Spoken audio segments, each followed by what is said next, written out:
Gör du, Elvin? Till kaka. Varför sa du så?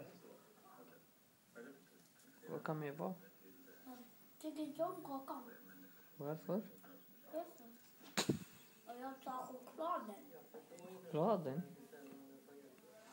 Och vad är den? Vad är den? Det här, svarta.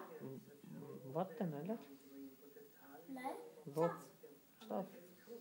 Fikar du?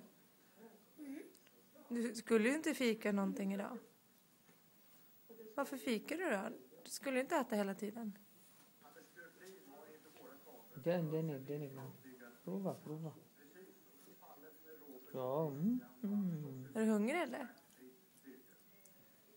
Vem fick du fika av då? Sköterska. Vad sa mamma och Jakob då? Jag tycker inte om. Nej. jag kan prova. Det är jättegott. Du säger nej. Oj, vad du dricker saften. Riktigt glupsk.